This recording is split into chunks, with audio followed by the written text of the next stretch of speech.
Olá, seja bem-vindo a mais um Cinecast. Eu sou Glauber Gorski. O Cinecast é mais um podcast dos estúdios Metapá. E no episódio de hoje a gente vai falar de uma celebridade, um ator que nos deixou, né, no cinema mundial, que tem histórias e tem uma presença, uma participação muito importante, não só com seus filmes, mas com o seu ativismo cinematográfico e ativismo social. Robert Redford. Mas antes dele, nós vamos conversar com uma outra pessoa que está aqui entre nós e não sei quanto ativista ela é e o quanto participativa ela é nesse mundo mais social, mas eu sei que no mundo das artes e da comunicação audiovisual você já tem uma grande relevância, meu querido Richard Rebelo. Não é de ontem, né? Eu posso dizer isso. Seja bem-vindo aqui ao Cinecast. O Richard, antes dele tomar a fala aqui e me encher de perguntas e de dúvidas, das quais eu provavelmente não vou saber responder quase nada, porque ele também é um instigador, o Richard é um ator de teatro, de televisão, de cinema, ele é dramaturgo, principalmente na área do teatro, né? Diretor de teatro, de peças teatrais, trabalha com produção de conteúdo para eventos empresariais. Sim. E o que mais? Como que é essa vida? Desde quando você está nessa história? Só para a gente dar uma pequena carteirada em quem está nos ouvindo aqui. Olha, eu estou nisso desde 1992, já faz um bom tempo, e comecei como ator e depois fui migrando para outras áreas. Hoje eu estou assim como você disse, dirigindo, escrevendo roteiros, muito voltado a um teatro corporativo, porque muito da minha praia é transformar informação e conteúdo que você tem para valores de dentro de uma empresa e você colocar isso de um jeito cênico em algum evento corporativo para transmitir esses valores ou mensagens para esse público específico, né? Uhum. E eu, enfim, acho que eu me especializei nesse tipo de comunicação, que passa pela questão de ter uma dramaturgia, né? De que isso é uma coisa informativa apenas, como uma palestra ou algo assim, mas que tem uma carga de dramaturgia, de cena, de poder visualizar o que é que se tem para se passar ali. Enfim, tem um sabor narrativo, podemos dizer assim. Tem um sabor narrativo, porque tem uma dinâmica nisso, tem carga emocional, porque não é só assim, vamos dar um relatório, um balanço de como as coisas são e como as coisas estão. Não, tem um algo a mais, tem um elan folclórico, mitológico das narrativas mesmo, né? Sim, é isso mesmo. É passar um pouco mais do que só a informação. É mais do que o que é, como é. Uhum. É poder visualizar a situação como uma situação cênica, como uma situação de vida, do cotidiano e tal, né? De poder se ver, né, dentro daquela situação também. Então tem todos esses... Mas sim, eu faço cinema também, tem o filme Bença, que é um curta premiado aí, que está viajando ainda a vários festivais. Bença. O Bença é um filme do Mano Capu. Eu assisti, é bonito? É bonito. É bonito, é doído. É doído. Ele tem uma carga emocional assim daquelas que pega a gente assim pela mãozinha, né? E te entrega um lencinho na outra mão, assim, presta atenção, sabe? Tem esse sabor, né, que a arte propõe, né? O Bença, ele tá circulando em festivais. Você é um dos protagonistas ali. Eu faço o pai do Rodrigo nesse filme. É um filme que mostra um ambiente familiar, só que ele tá preso. Carcerário. É carcerário. Uhum. Ele e o filho. E só descobre que o filho está na prisão no dia da visita. Então tem uma questão da família que é apresentada ali, né? E não como um estereótipo do que é um preso que a gente imagina, mas mais como um ser humano que está, por alguma razão, dentro dessa prisão. Então, né? Daí então, tem a mãe, que é a Cássia Damasceno, que faz esse papel. O Lulo faz o papel do Rodrigo, que é o filho, e eu faço o pai, que é o seu Antônio, que eu conheci pessoalmente. A história é uma história real. É uma história real. É a história real aqui do SIC, né? O Mano Capu, ele vivenciou isso, né? Então, o SIC, ele para quem não sabe, é da região metropolitana de Curitiba, é a cidade industrial de Curitiba. Isso. É uma região periférica com várias indústrias e, né, circula um dinheiro que não fica ali, né? Porque a indústria, ela tem outras características, mas ela fomenta uma mão de obra, né, um trabalho para a sua região, só que é uma região de alguma forma também carente, né? É região periférica mesmo, né, de Curitiba, e tem suas agruras, né? Tem seus problemas, E ele retrata, ele faz um pouquinho desse recorte, né? Ele faz esse recorte. Só que ele não é bairrista. Não, ele mostra uma situação humana, né? Uma família, um pai preocupado com o filho e que sente mais medo quando descobre que o filho também está preso do que pela própria vida, né? E daí tem a questão do vínculo ali das pessoas, enfim.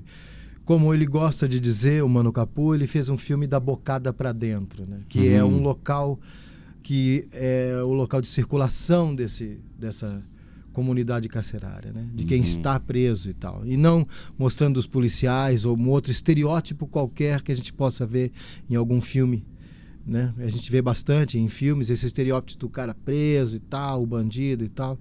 Ele não fez um filme para isso. Ele fez um filme para você ver um ser humano que teve lá um desvio ou se perdeu e está preso, e acaba descobrindo que um parente ou alguém que ele tem um afeto muito grande também está, que é o filho. Então acaba emocionando as pessoas, talvez por conta desse lugar, e se torna universal porque ele chega nesse âmbito, né? O âmbito do que é da pessoa, do que é do ser humano, né? E que todo mundo passa por isso, né? Medo de perder alguém que você tem muito apreço, né? Tem uma recomendação bem forte assim, de quem orienta, quem quer conceber histórias, né, e escrever narrativas, que fala assim: retrate a sua aldeia, né, da maneira como você entende, que ela vai ser reverberada e entendida pelas aldeias dos outros, né? Quando você retrata o seu mundo, aquilo é entendido porque o ser humano está ali dentro.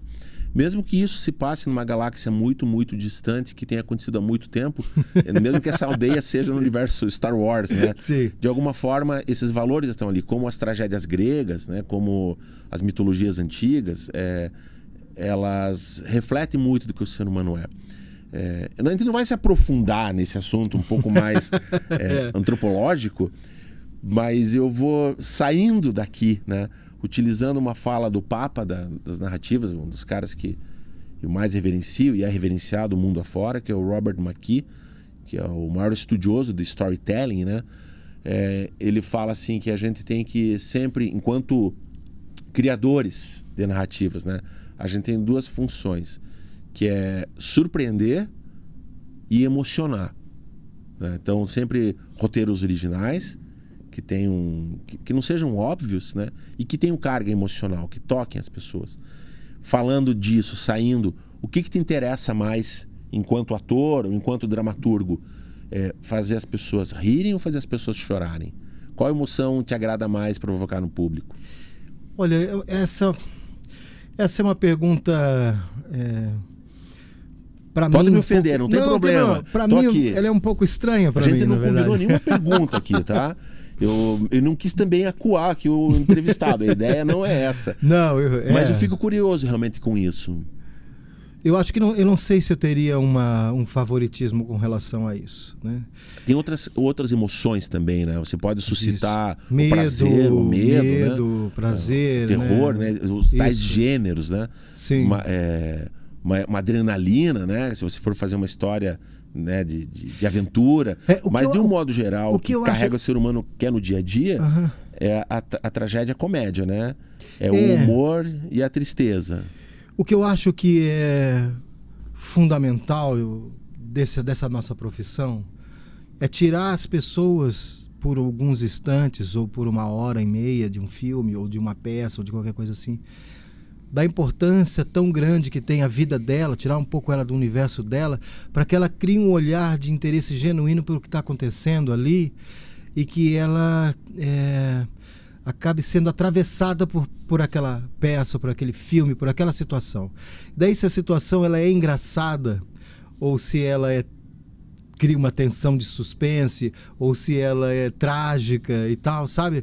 Eu acho que... Eu não sei se eu teria um favoritismo a isso. Eu acho que o que eu tenho mais como uma motivação da minha profissão é poder fazer com que aquela pessoa saia um pouco, como eu disse, né? Para entrar no estado do que essa obra está propondo para ela. E daí talvez isso cause uma transformação para ela, porque ela pode ver a vida de um outro jeito, ou sair dali pensando sobre alguma coisa de um jeito que ela nunca teria pensado, apenas porque ela se deixou um pouco de lado e foi envolvida por aquilo, sabe? Atravessada. Então aquilo acaba reverberando nela outras coisas. Então acionar outras coisas através de um filme, ou de uma peça, ou de uma esquete, ou de um poema, ou de qualquer coisa que tem esse lugar artístico, né? Que a arte tem essa questão de ser plural, né? De ela não ditar alguma coisa assim de um jeito tão específico. Ela é plural. Então as pessoas ali, para 400 pessoas no auditório... A arte não lacra. Não lacra. São 400 pensamentos diferentes, 400 jeitos de olhar diferente, né? O câncer, a história de um câncer de um pai que tem que contar ao filho traz para as pessoas coisas diferentes com relação a algo que ela tenha que superar. Então eu acho que isso que é a magia do que se faz, né? Então, eu não sei se eu escolheria um dos gêneros, mas eu escolheria mais a situação de eu ter a oportunidade de fazer com que essa pessoa se deixe um pouco de lado para poder ser atravessada por essa obra. Eu gosto uma figura de linguagem que é a seguinte, é você pegar assim calmamente a pessoa, né, que está ali na sua poltrona, né, metaforicamente falando, né, você pegar assim muito suavemente assim ela pelos ombros e dar uma chacoalhadinha, né? Sim. Perturbar um pouquinho assim aquela zona de conforto, né? Então você veio para cá, sentou, te deu uma chacoalhada, agora você pode levantar aí, né? Algo tem que acontecer em você. Acho que a emoção tem um pouco disso. Então tá ficando um assunto bem pesado, o que é legal. Eu acho que é um bônus que a gente traz também. Lógico que isso tudo ele transita muito no âmbito da criação. Você enquanto concebendo, você enquanto ator, você está um pouco sujeito às demandas que vêm, né? Então quando chega um roteiro, um texto, né, um papel, uma possibilidade de você trabalhar num personagem, no teatro, no cinema, você tem a opção do sim ou não, né? Quero ou não quero. Indiferente ao negócio, mas que diz respeito ao personagem, de você fazer aquele personagem sendo convidado ou participando, sendo aprovado num teste de elenco para aquele personagem. Você não tem esse domínio. Você vai colocar a tua energia para que aquele personagem que está naquele texto ganhe vida, relevância e credibilidade, né? Que toque as pessoas no campo emocional. Você trabalhou num curta-metragem que é referenciado. O pessoal não tão velho, nem tão novo assim, talvez lembre de... né? O pessoal um pouco mais paranaense, de um filme, um curta-metragem chamado Maria Bueno, baseado numa história real, onde o Richard fez o papel do...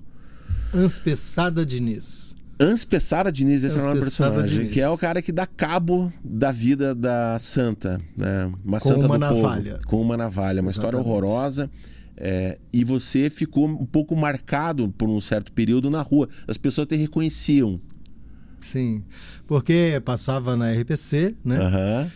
Na Rede Globo aqui. Na Rede Globo aqui, e era uma teledramaturgia, e as pessoas acompanhavam aquilo e tal.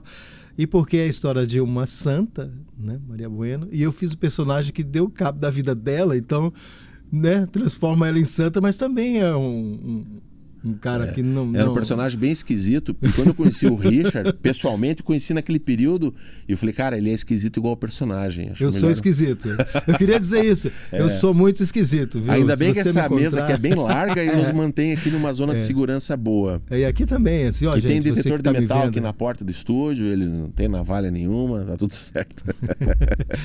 Eu geralmente sou um cara esquisito, mas eu acho que as melhores pessoas são esquisitas mesmo. De perto ninguém é muito normal, entendeu? Então eu sou mesmo esquisito, às vezes fico olhando, analisando coisas. A gente está aqui num estúdio lindo. Se vocês pudessem ver essa estrutura toda aqui, sabe? É muito legal. É sensacional. E eu entro em lugares e eu fico observando as pessoas, observando as coisas e tal. E tudo acaba depois, em algum momento, entrando em algum roteiro, em alguma cena, em alguma coisa depois, né?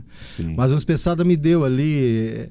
Não sei se eu posso dizer a satisfação, mas 2 anos depois parei um carro e a frentista falou de um posto de gasolina: ei, você matou a Maria Bueno, né? Tipo, olha, não foi bem assim, né? Aquilo lá é apenas uma questão de teledramaturgia, foi filmado, é uma história contada, não fui eu, só estou fazendo um personagem ali. Eu recomendo para quem tiver a oportunidade de procurar no YouTube mesmo, ou saber um pouco mais da história dessa santa, que é uma santa popular, né? Uma mulher que foi assassinada e as pessoas vão lá no túmulo dela pedir, né, por intervenção, né, nas suas vidas. Falando agora, nós indo para um segundo ato aqui, tá? Eu falei na abertura do nosso episódio que com relação ao Robert Redford, né, que na gravação desse episódio há poucos dias foi a nota de falecimento dele. É um ator consagrado, um ator norte-americano, né? Fez muito sucesso em Hollywood, mas não só isso, ele foi muito maior do que isso. Eu não sei se você assistiu algum filme de Robert Redford, mas eu quase me atrevo a dizer que você tropeçou no mínimo, né? Quem assiste a gente aqui, mesmo não sendo cinéfilo, certamente deve ter tropeçado, por assim dizer, em algumas produções ou em algumas cenas. Olha, eu preciso confessar uma coisa. Isso que você falou de pegar e dar uma chacoalhada na pessoa e a pessoa sabe, foi o que aconteceu ontem quando você fez o convite para eu estar aqui. Entendeu, né? Ó, a gente vai lá, eu queria bater um papo com você, inclusive falar um pouco sobre Robert Redford. Quem é Robert Redford? Não, você não fez essa pergunta. Não, a mim mesmo eu fiz um pouco. Assim, eu tenho uma característica de apreciar muita coisa, mas minha memória é muito, muito seletiva e muito curta, assim, eu acho. Isso é curioso, né? Um ator, né, que depende da memória, tem uma memória curta, mas ela é muito... Eu preciso lembrar um texto, por exemplo, eu faço o canto 16 da Ilíada, já fazem muitos anos. Ele disse que tem problema de memória e ele decora a Ilíada. E são 700 versos e eu decoro isso. E daí, se eu precisar falar isso, um dia ou dois antes, eu tenho que voltar a ativar minha memória. Ok, vou lá fazer. Mas depois eu apago isso. E outra coisa entra, e daí eu apago, daí entra um outro filme, entra, daí eu apago, daí entra alguma peça. Não é que apaga, você guarda numa caixinha mental ali. Tem as salinhas mentais, né? Você guarda ali. Fica em alguns lugares. Eu fiz esse monólogo, faço Os Sertões do Euclides da Cunha, que é a luta também, é um monólogo de 1 hora de coisa, mas fica guardado. E então eu tenho um pouco. Então, quando você falou dele, eu falei, será que eu vi? E você matou a charada, porque realmente, qualquer pessoa que diga, não sei se eu vi, viu.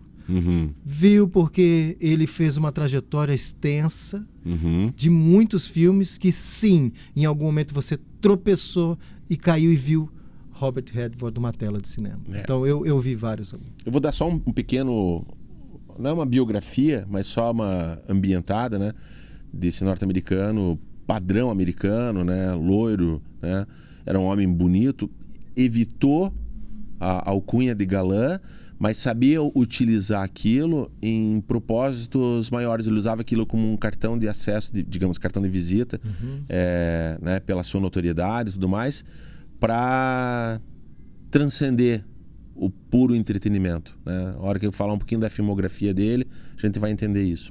Mas ele era nascido em 1936, ele começou um pouco tardiamente, ele foi muito mal na escola, né? Ele chegou a reprovar, aí ele já tinha 20 e poucos anos, achou que ia para a área das artes, ele, né, tinha problema com bebida, muito jovem, então ele muito rapidamente, ele entrou num outro lugar, que ele entrou na história do artista. Daí ele foi estudar, né, artes dramáticas e acabou entrando no mundo do cinema lá no comecinho dos anos 60, final dos anos 50, começo dos anos 60, com papéis menores e tal, mas ele vai se consolidando até que o primeiro grande sucesso deles, que é o filme que eu recomendo, que quer dizer, não recomendaria por esse deixaria em segundo lugar, mas é um filme de abertura, que é o Butch Cassidy and Sundance Kid, que é baseado na história real, né, de dois ladrões, pistoleiros, né, um filme de faroeste, por assim dizer,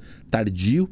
Aliás, tem um episódio especial aqui sobre faroeste que eu gravei aqui, que foi muito legal, conversando com o Iberson, e eu não lembro se eu citei esse filme até. Foi muitos filmes citados, mas Butch Cassidy and Sundance Kid, que é de 68, 69, já ali no fim da era de estúdio de Hollywood, com ele e Paul Newman, né? Ganhou alguns Oscars esse filme, teve um sucesso de bilheteria. É um filme divertido que tem uma trilha sonora com uma música que todo mundo conhece, que é do Burt Bacharach, que é Raindrops Keep Falling on My Head, olha. que é uma cena que o Paul Newman tá andando com uma bicicletinha. É um momento cálido no filme, num filme de bang bang. Tem muito sentimento, tem muito amor nesse filme. Ele vai mostrar um outro lado, vai mostrar o lado humano daquelas pessoas, né? E aí depois ele vai fazer alguns filmes muito relevantes também, como O Candidato, de 1972, que é um filme que ele faz o papel de um candidato à presidência da República, tem um pouco de humor negro ali, tem uma coisa de denúncia. Nós estamos falando do período que vai se dar nos Estados Unidos, né, com Nixon, Watergate, aquela coisa toda. Aí ele vai fazer Jeremiah Johnson, onde ele vai fugir do galã. Ele deixa por meses a barba crescer, ele está irreconhecível. As pessoas achavam que era a barba postiça, mas não, era a barba dele mesmo. Que é baseado numa história real de um cara que tinha sido militar e resolveu viver como um caçador de peles, alguém junto ali com os nativos, né, os ameríndios. E aí depois ele vai fazer o filme que ganha mais Oscars, né? Ele vai trabalhar de novo com Paul Newman, que é Golpe de Mestre, né? Que é aqueles filmes de trapaça, né? Como um golpe italiano, como, né? Aqueles filmes que, cara, é uma delícia de assistir. Talvez tenha sido o primeiro filme que eu tenha visto dele em algum supercine, né? E onde ele joga bem, é um filme de dupla, né? Então ele e Paul Newman, tem a coisa do jogo do pôquer, né? De enganar, tomar uma grana de um ali, grana de outro lá. Aí tem umas reviravoltas, lidam com pessoas, né, do submundo do jogo. Esse é o primeiro que você indicaria para as pessoas assistirem? Esse é o primeiro que eu indicaria, o Golpe de Mestre. Porque apesar de ele ser um filme de 1973, ele tem uma narrativa que funciona ainda hoje. E aí depois disso, ele vai trabalhando alguns filmes e ele vai se consolidando como ator. Ele vai mergulhando muito. Essa é uma característica do Robert Redford, de poder escolher papéis. Ele vai muito, e isso vai sendo sempre revisto na trajetória dele, seja enquanto ator, seja enquanto diretor, de papéis que vão de alguma forma denunciar os problemas, sejam sociais, sejam de ordem política, econômica, né, seja de ordem de ativismo com relação à ecologia, mas nunca de uma forma agressiva. E ele vai se mostrar como é possível, através desses personagens revelam, é possível modificar um pouquinho esse sistema. É possível viver naquele lugar. Ele não é um nihilista, né? Mas ele fala, mas a gente não precisa aceitar as coisas como as coisas são. A gente precisa sempre estar atento e revendo as questões sociais. E ele vai fazer papéis de líderes, jornalistas, vai fazer papel de militar. Tem um filme já mais tardio, da década de 2000, chamado A Última Fortaleza, que diz respeito a um golpe militar dentro dos militares. Tem um problema deles ali. Então ele faz algumas escolhas. Tem a bandeira americana, a bandeira estadunidense, não americana, estadunidense por trás. Tem, mas ele está sempre apontando, né, o que está acontecendo naquele jogo, naquela sociedade, né? Ele é um cara que fora das telas, ele também tem uma importância muito grande. Eu vou falar daqui a pouco. Mas antes de entrar naquele momento, que tem a ver com o Instituto Sundance. Já ouviu falar do Instituto Sundance? Já. Que tem o Festival Sundance de cinema. Foi montado por ele, concebido, produzido, né, por ele em 1981. Mas na década de 70 ainda tem um outro filme muito importante, e eu diria que nos dias de hoje é um filme muito interessante de assistir, muito relevante mesmo. Também concorreu a alguns Oscars e tudo mais, chamado Todos os Homens do Presidente, onde ele faz o papel de um jornalista junto com o parceiro dele, que era o Dustin Hoffman, que era um outro jornalista, e eles vão fazer a trajetória dos jornalistas que vão denunciar e descobrir o Watergate. Então ele é um cara que está sempre também mexendo nessa questão da política. Eu acho muito relevante, eu recomendo também. Ele é um filme da década de 70, mas ele é um filme muito, muito importante. Tanto esse como Jeremiah Johnson, e depois mais tarde ele vai ser dirigido também pelo Sidney Pollack, que era um grande cineasta também.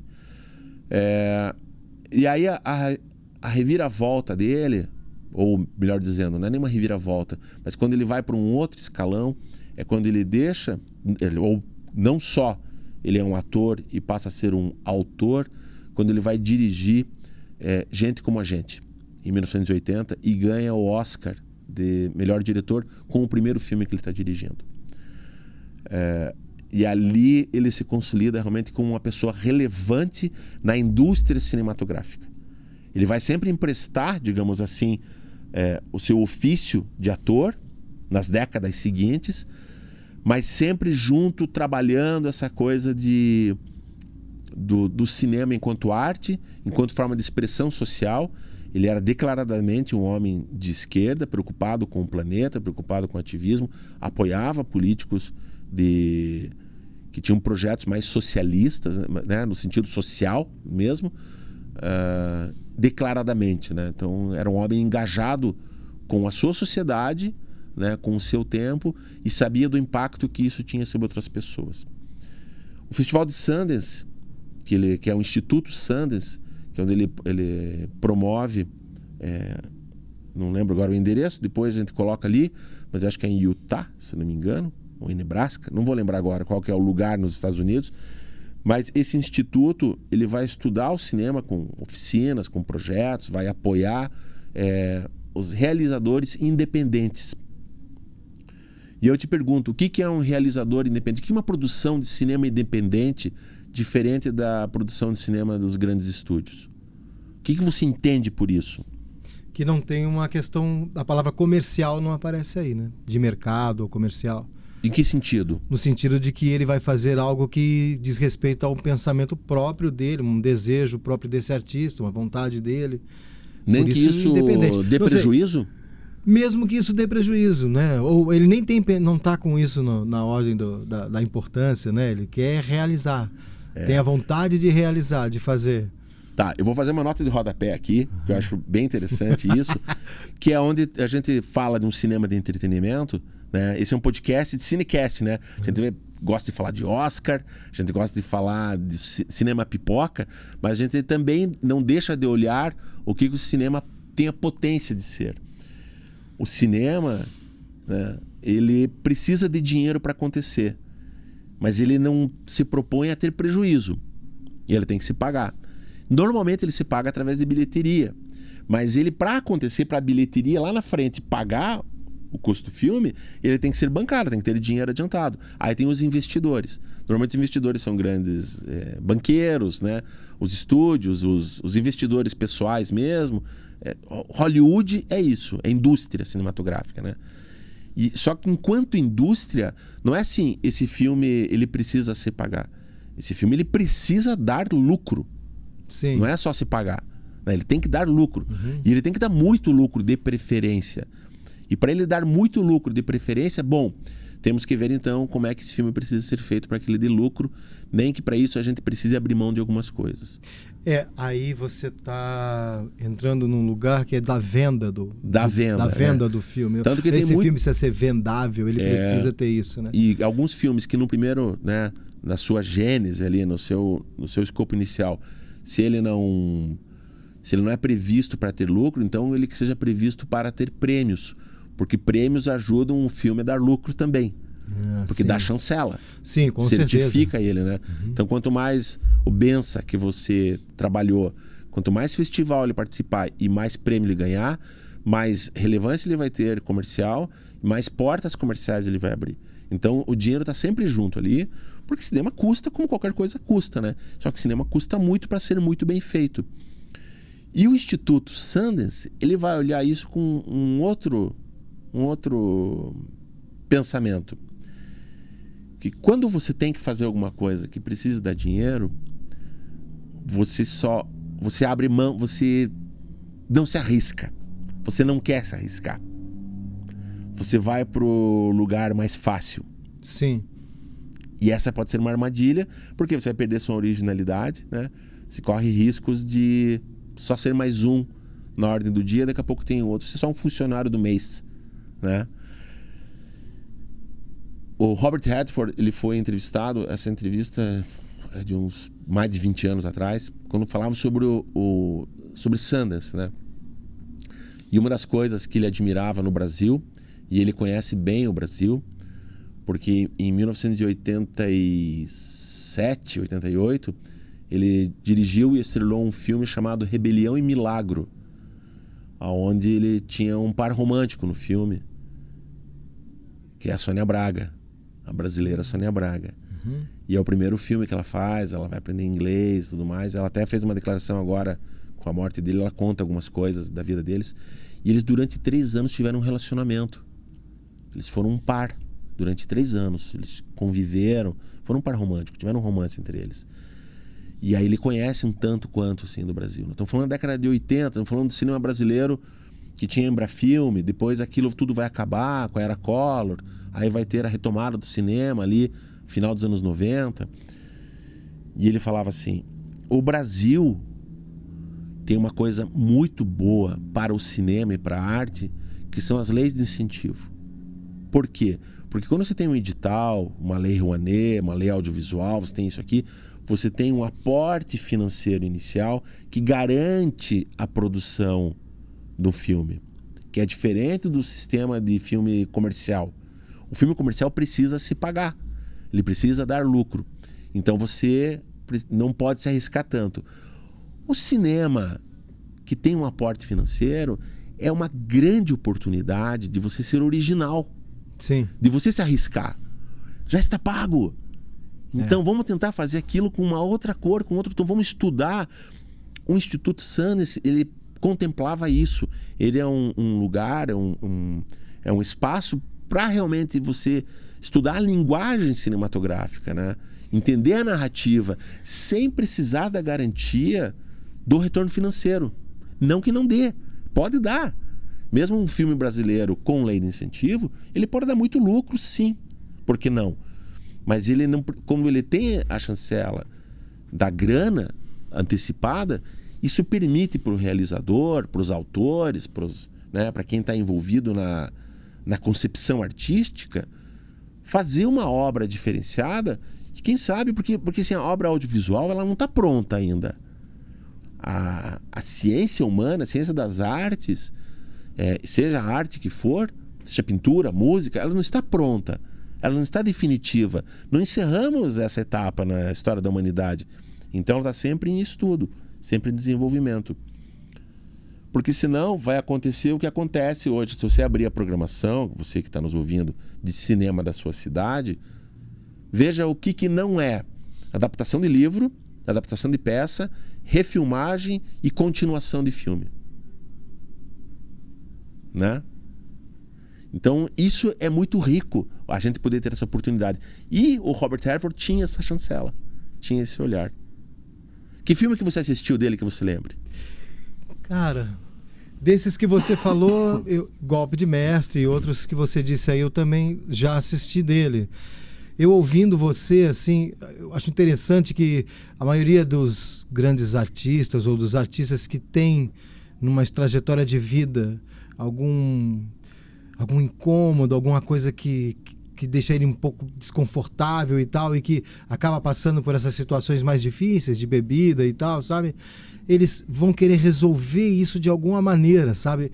Mais do que só vender um filme. Talvez ele queira realmente dizer algo para a humanidade. Talvez isso faça com que ele faça depois suas escolhas. Você diz, né? Ele chega daquele jeito, que é um cara típico, né? Com um corpo bem desenhado e tal, um galã e tal, mas ele abre mão disso para poder fazer escolhas de coisas com as quais ele acredita, para poder fazer um filme que ele olhe e diga assim, puxa, esse filme, essa história é a que realmente eu quero contar, é que realmente tem uma importância, então tem um valor que transcende esse valor comercial da venda. Então eu não estou vendendo meu filme, eu estou realizando um filme. Isso tem uma diferença, né? E eu acho que por isso mesmo é que chama tanta atenção dele a situação de poder ter um aporte mesmo, ou alguma instituição, ou alguma coisa, como olhar para o Brasil e dizer isso, né? Tem lá uma lei de incentivo que dá um aporte para deixar livre esse cara que é o realizador, para que ele só realize um filme que não é só talvez do desejo dele, mas algo que ele acha que é importante que aconteça nesse período histórico, por alguma razão política ou por alguma razão existencial e tal. Essa história é importante que aconteça, só que ela não é vendável porque não tem um clichê, um jargão, ela não tem nada que está ligado a um pensamento coletivo, ela é uma coisa tão única, tão específica e tal, mas ela também merece acontecer. Então essas iniciativas que têm esse aporte de lei de incentivo e tal, dão a possibilidade de a gente ter uma diversidade na tela. e em qualquer sala para assistir e tal. Ou uma possibilidade, né? Não quer dizer que a gente vai ter, porque realmente as salas estão todas com esses blockbusters, com esses filmes mais comerciais. Mas a possibilidade da gente ter um filme diferenciado ali, a gente tem. A gente tem um filme que ganhou o Oscar ano passado, brasileiro, que com certeza motivou o que hoje é lá fora uma visão de cinema brasileiro. Por isso a Julia Roberts e o Champagne olham para cá e falam do filme Manas. Por isso que a gente tem Agente Secreto também causando um certo barulho lá fora e tal. Por quê? Porque antes dele, talvez esse Oscar do ano passado tenha chamado a atenção para isso, né? E que não é uma realização com um parâmetro comercial, não é nenhum filme que a gente tem uma fórmula comercial para ser vendável. Não, ele é porque tem uma importância histórica e ele foi lançado para isso e ele tem a sua razão de existir. Aí o artista vai lá e escolhe. Então eu acho que essa grande contribuição desse instituto talvez seja a realização maior desse artista, né, que passa a vida inteira dentro da maior indústria de cinema, produzindo muito, mas sempre com aquela comichão, aquela coceira de querer fazer alguma coisa que seja relevante, de ser um realizador de cinema. E como marketing é mercado, né? E como marketing pessoal, ele muito inteligentemente, não sei se existe essa palavra, mas de uma forma muito esperta. Já existe? Agora já existe. Ele, sabendo disso, ele cede a sua imagem, sua voz para filmes que talvez não tivessem um alcance tão grande, porque ele sabe que ele também é uma chancela visual de levar aquela história para mais pessoas, para mais países, que aquilo tivesse um retorno comercial, né, mais interessante. Num paralelo, quase como uma antítese, assim, ou algo mais complementar a Robert Redford, tem um gigante, um último gigante caminhando entre nós, que depois que esse último gigante se for, aí acabou, Richard. Daí é eu, você e Rapa, pra gente tomar conta do negócio, porque o último gigante tá aqui andando ainda. Mas, né, desses, o Robert Redford era o penúltimo. O último é o Clint Eastwood. Que tal qual Robert Redford também vai denunciar a sociedade, a condição humana, também vai emprestar a sua imagem, a sua voz para mostrar o que acontece no mundo. E como a gente pode viver nesse mundo, mas não sendo conivente com o que está torto nele, né? Sem ser, de novo, sem ser nihilista, sem denunciando o sistema, mas não quebrando ele, mas mostrando que talvez eu possa mudar a sociedade, mas se eu não posso mudar a sociedade, eu posso mudar a mim mesmo. Então tem um pouco disso nessas opções. Sim. Né? Felizes deles, né? Raros são os atores que possam escolher papéis, né? Ou trabalhar em filmes ou peças que tragam isso consigo. Robert Redford vai de novo ganhar Oscars e concorrer quando ele faz Quiz Show em 95, né?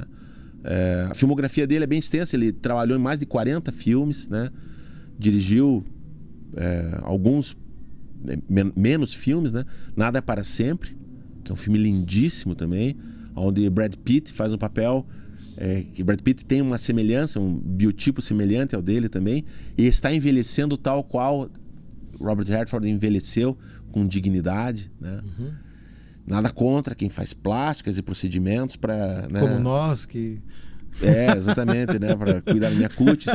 Mas eles revelam assim, podemos também envelhecer de outra forma, né? Sim. Deixar as nossas marcas da passagem do tempo.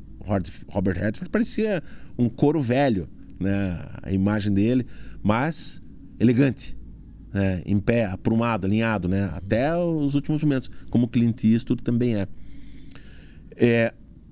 Nada para Sempre, citando também na filmografia, O Encantador de Cavalos. Puta, belíssimo filme lindo, cara. Filme dirigido por ele também. Baseado numa história também... baseado num livro e um pouco de história real ali, né? É um filme que tem algo de mágico. Então, você que quer conhecer a filmografia do Robert Redford, fique à vontade. Eu não tenho nenhuma contraindicação de nenhum filme que ele tenha trabalhado. Tem um filme dele chamado Até o Fim, que é um dos últimos filmes que ele fez, que o filme inteiro é ele sozinho num barco e quase não tem fala, e ele carrega o filme nas costas. É um barco à deriva no mar. É sensacional. Não tenho contraindicações. E se me permite, eu vou colocar 3 filmes como sugestão, porque são 3 filmes que me são muito pessoais, que me tocaram, me surpreenderam e me emocionaram. Não são blockbusters, fizeram seu sucesso comercial sim, mas não são citados nessa filmografia que todo mundo vai falar de Robert Redford, fala daquilo que eu falei no começo. Budcast, Todos os Homens do Presidente, Golpe de Mestre, 3 Dias do Condor, né, Gente como a Gente, Entre Dois Amores, de 85, do Sidney Pollack também, ganhou o Oscar de melhor filme, Quiz Show, Nada para Sempre, A Última Fortaleza, né? Vai embora os filmes dele. Mas tem 3 filmes aí que eu gostaria de recomendar, porque são filmes menores e eu conheci pouca gente no nosso meio que tem assistido, e menos ainda que tenha assistido e se emocionado ou se ter sido tocado como eu fui. Na ordem cronológica, que é mais ou menos a ordem que eu assisti os filmes. O primeiro é Brubaker. Conhece esse filme? Não. Brubaker é o seguinte, é baseado numa história real. O cara que passou por essa história escreveu um livro e o livro foi adaptado para o cinema, concorreu ao Oscar, inclusive, de melhor roteiro, né? Brubaker conta a história de um diretor de presídio que ele entra no presídio, mas você não sabe que ele é diretor de presídio no primeiro momento. Ele entra como um presidiário, entra com um ônibus, roupinha laranja, fica lá convivendo por algumas semanas e vendo o que está acontecendo no presídio. E em dado momento ele vai lá na sala do diretor do presídio e fala: você está demitido, eu estou aqui porque o governador me mandou aqui, eu sou fulano de tal, pode ligar para o número tal. Porque rolava uma corrupção gigantesca, maus tratos, todos aqueles problemas que todos nós sabemos. E é uma história real, aconteceu nos anos 60. Um diretor de presídio fez isso. Ficou encarcerado para sacar o que é que rola de por baixo da pele de um presidiário. E vendo toda a relação com os policiais, todas as propinas, as torturas, a violência, a conivência, a passividade, quem podia resolver não podia. Bela chegada, hein? Bela maneira de conhecer bem por dentro tudo que ele teria que depois lidar, transformar, mudar. Né? E a pergunta é, você acha que ele conseguiu mudar o sistema? Eu vou ter que ver o filme. Vai e ter as que pessoas ver o que não filme. viram também. Leve um lenço. Tá bom. Filme de 1980. Em 1984, ele faz um filme baseado num livro também, que eu reassisti ontem à noite. Vou dar um play porque faz muito tempo que eu tinha visto. Eu vi ele 2 ou 3 vezes já. E é um filme que eu tenho um carinho enorme. É um filme muito reverenciado nos Estados Unidos. Ele é muito... Os Simpsons já fizeram cenas desse filme e tal. Que em inglês chama-se The Natural. E em português chamaram Um Homem Fora de Série. Nenhuma coisa nem outra conta a história. Também baseado num livro. A história... Esse filme, eu gostaria que você assistisse, Richard. Por motivos que não estão claros no filme. Tá? Por motivos que não estão claros. Conta a história de um garoto que ele tinha um sonho de ser um jogador de beisebol, né? E o pai dele incentivava muito ele a isso. E ele, muito jovem, o pai dele morre. E ele quer levar aquele sonho adiante, né? Cai um raio numa árvore. Eles moravam numa fazenda. E aí ele pega do tronco daquele... onde o raio caiu, a árvore destruiu ela. Ele constrói um taco de beisebol e ele grava no taco Wonder Boy. Esse é o nome do taco dele, né? Tem um tom de fábula nisso, mas ele não é uma fábula. Ele é uma fábula, mas ele não é uma fábula. É uma história que se passa lá nos anos 1920, 1930. E ele, jovem, promissor, tem uma grande chance de alçar, né, ser contratado por um clube. E acontece um evento, que eu não vou dar spoiler, tá? Eu recomendo que assistam, que faz com que ele não consiga isso. Tem um salto de tempo de 16 anos. Ele já é um homem maduro, velho, numa idade de se aposentar, de um jogador de beisebol, se se aposentaria, ele entra, ele fala: um amigo meu me indicou, eu gostaria de entrar nesse clube. O pessoal não dá bola, não dá crédito para ele, deixa ele no banco e o time perdendo. Enfim, ele é o coringa da história, a solução, digamos, mágica, né? Mas o filme não fala disso. O filme fala como o Robert Redford tem um pouco dessa recorrência nos filmes dele. Tem um filme, eu não lembro o nome do título agora, é um dos últimos que ele fez, com a Jane Fonda. Os dois viúvos se conhecem, são amigos, né? E eles vão mostrar que mesmo na terceira idade avançada, tem coisas a serem feitas ainda. Isso é algo recorrente na cinematografia do Robert Redford. Ele não acha que você tem que se aposentar, não, Richard. Nem eu e nem ninguém. Ele acha que talvez algumas coisas você não seja mais, se não habilitado, não seja convidado a fazer. Mas tem muita coisa a fazer ainda. Né?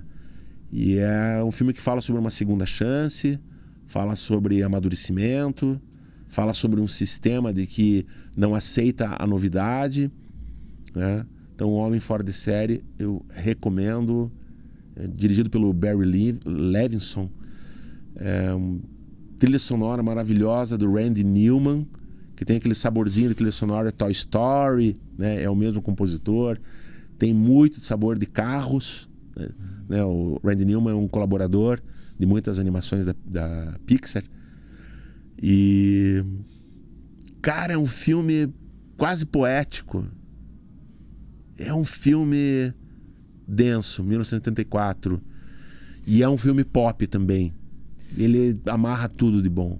O Robert Redford teve situações muito difíceis na vida pessoal, né?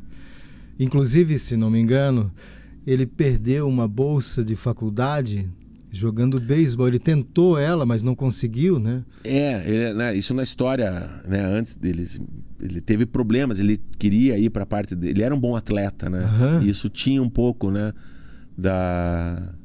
esbarra um pouquinho na própria biografia dele também, né? É natural, né, que isso aconteça. The natural. É natural. Perdeu um filho. Então tem vários recomeços aí nessa vida, né? Tem várias não desistências, né? Ele perdeu um filho mesmo, né? Sim. O James Redford, que era em 2020, aos 58 anos. O filho dele era cineasta também, muito mais ativista, fazia documentários, coisas sobre ambientalismo, né, sobre ecologia. E ele tinha um instituto chamado James Redford, porque ele já nasceu com problema de saúde, passou por transplante de fígado. Então esse instituto tinha a ver com... apoiava muito doação de órgãos.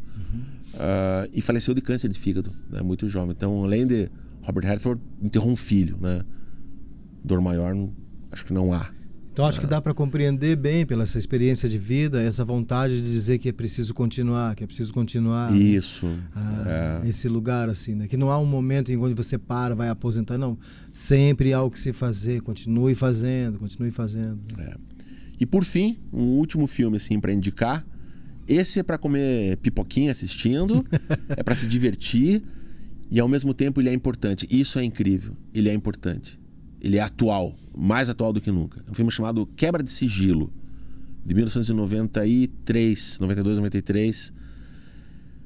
Robert Redford, Sidney Poitier, Dan Aykroyd. Tem um elenco maravilhoso que fala sobre sistemas. Ele é dono de uma empresa que cuida de sistemas de segurança, né, já com coisa de internet, computadores, e ele vai revelar falhas do sistema num banco. Começa a cena assim, ele fraudando um banco, roubando um banco.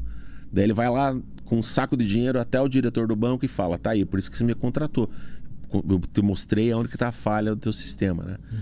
E a história entra num thriller, porque eles têm alguém da equipe ali que desenvolve um esquema que quebra senhas. Ele pode criptografar qualquer coisa. É futurístico, né? Ele tem um tom ficcional, mas tem uma urgência nesse mundo virtual que a gente vive, sobre senha, sobre vazamento de informações, sobre tudo. E é lindo, uma trilha sonora incrível. É um filme... Eu tive o prazer de assistir no cinema esse filme, em tela grande, Quebra de Sigilo, que tem um título original tão fofo, chamado Sneakers. Sabe o que significa sneakers? Sneakers são aqueles que andam em passos leves. Ah, sim. E a trilha é maravilhosa, uma das trilhas que eu tenho. Então eu recomendo, eu não vou contar nada além disso. O Robert Redford já maduro ali, todos os atores já mais maduros. Não é um filme... Ele é jovial, mas ele não é um filme de juventude. Ele é um filme que também vai falar da questão da economia, né? Tá ali, tá no subtexto isso. Ele tem esse serviço social. Recomendo demais. São filmes pessoais a mim, assim, são filmes que revelam boa parte do que eu gosto também enquanto cinema, mas são boas dicas. Então fica aqui a nossa reverência ao Robert Redford como um cineasta, né? Que venham mais, né? Que existam mais autores, atores, diretores, autores, porque não se deixe enganar. O cinema quer ter o dinheiro, né? E ele quer te dar entretenimento, mas quando ele traz algo a mais, aí a gente está falando de algo mais artístico, algo que traz algo um pouco mais forte para o ser humano. Algo que possa te transcender, né? Possa. Te levar, te tirar da sala para te levar para um outro lugar, né? Ou uma memória que te caminhe, que te leve, né, para esse outro lugar, que está vinculado a essa história que você está vendo ali, né? A dor profunda de alguém, né? E você se importar por aquilo, entrar naquela história e ainda aí fazer uma viagem para esse outro lugar. Então, esse outro lugar pode dar possibilidade de você transformar você mesmo na vida, olhar o seu entorno de uma outra maneira e tal. Então, esses filmes também têm esse poder, essa potência, né? Os personagens do Robert Redford sempre tinham uma coisa de momento da escolha. Ele podia escolher, eu sigo por aqui, eu sigo por ali. E você mentalmente... Puta, que caminho eu tomaria? Ótima sugestão, hein? Para uma tela de cinema você conseguir influenciar a vida de uma pessoa, puxa vida, né? É o poder da arte. Que né? vida grandiosa, né? 89 anos e ainda fazer um instituto e estar interessado em que muitas pessoas ainda continuem realizando, né? Preocupado com a situação de outras pessoas que não têm tanto acesso. Ele podia estar lá morando em Malibu o resto da vida. Poderia estar fazendo só isso, vendendo qualquer filme. Sim. Né? Sem superficial, sem grande profundidade. Poderia ser o Nicolas Cage qualquer que faz qualquer filme. Com todo respeito ao Nicolas Cage. Mas... Agora, eu tenho que registrar uma coisa. Você tem uma memória maravilhosa, bicho. Você tem uma memória enorme. Você devia ser ator. Eu menti, na verdade. Tudo isso eu inventei, Richard. Agora, nesse momento? As pessoas acreditam em qualquer coisa. Tem a ver com esse teleprompter? Não acredite em tudo que você escuta, tudo que você vê. Pesquise. Consulte as referências. Veja se o que você consome na internet é verdade. Mas na verdade, sim, eu deixei muito mais de fora. Eu esqueci já muito mais do que eu já soube na vida. Mas ainda assim, eu quero, sempre que possível, trazer isso para as pessoas e trazer gente que possa também conversar, né, com quem está em casa. E você que nos assiste e nos assistiu até aqui, né, além de pedir naturalmente para curtir o nosso canal e compartilhar, comente, né, dê sugestão. Qual que é o teu filme predileto de Robert Redford? Ou será que o Robert Redford não é nada disso do que eu falei? Pode ser, né? Pode ser. Ninguém é santo nessa história, mas ninguém é tão mal. Não, mas tem gente mais maldosa e tem gente mais boazinha, né? Robert Redford era do time do bem, é um cara realmente sensacional e um dos últimos dos moicanos, um dos últimos gigantes caminhando entre nós. Vai ser o artista, fica-se a arte, fica-se a obra. Sim. A obra está aí disponível para todos, para se emocionarem, se surpreenderem, né? E de alguma forma se permitirem enxergar o mundo de uma outra forma através dos olhos de outros personagens e de muitas histórias baseadas em histórias reais. Né? Richard, quero agradecer demais a tua presença aqui. Agradeço. Quem quiser saber um pouco mais de você, te encontra onde? O que você está fazendo? Por onde que você está? No Instagram, Richard Rebelo, arroba Richard... Com 2 As, na verdade. Richard. Eu não entendi Rebelo. Mais nada aqui. Não, deixa eu voltar aqui. Confuso. Arroba Richard Rebelo. Tá no Instagram dessa maneira. Tá vendo como eu sou esquisito? Rebelo com um L só, né? Rebelo com um L só. Pode encontrar lá. Ontem eu falei com um rapaz do Macapá que me ligou. Pô, eu sei que você faz dublagem, vi no teu Instagram e tal. Você é dublador e também, conversamos claro. durante um tempo. Eu sou dublador também. Pra você ter ideia de um monte de coisa. Mas dá pra me encontrar no Instagram ali e tal. Manda mensagem que eu respondo tudo. O Richard, para quem também não sabe, entre outros atributos, né, e outros predicados, o Richard é um contador de histórias, o Richard é um entusiasta, é um músico também, né? Toca um pandeiro como ninguém. sanfona. Mas um e dia você vai outros tocar melhor. instrumentos, Não, toca sanfona, triângulo também, já vi tocar. Né? Um contador de histórias, um músico. Também tem seu programa, né? Ele teve uma temporada. O Caos é o Seguinte. Eu fiquei com um programa de TV durante um tempo, assim, chamado O Caos é o Seguinte, que começou com entrevistados muito ilustres. Exatamente. Glauber Gorski foi um deles e tal. Fábio Silvestre, Dugomide, músicos, artistas, Otávio Camargo, Célia Pinheiro. Tá no YouTube Ribeiro. também, né? Tá no YouTube também. O Caos é o Seguinte. Canal. Caos é o Seguinte. Muito bem. É isso. É isso. É isso. É isso. Fui sequestrado para esse programa, queria dizer. E você liberado depois daqui já? Já depositaram o Pix aí, Eberson? Então tá bom. Então nós vamos liberar o Richard aqui. Ainda bem. Agradecer a sua presença mais uma vez.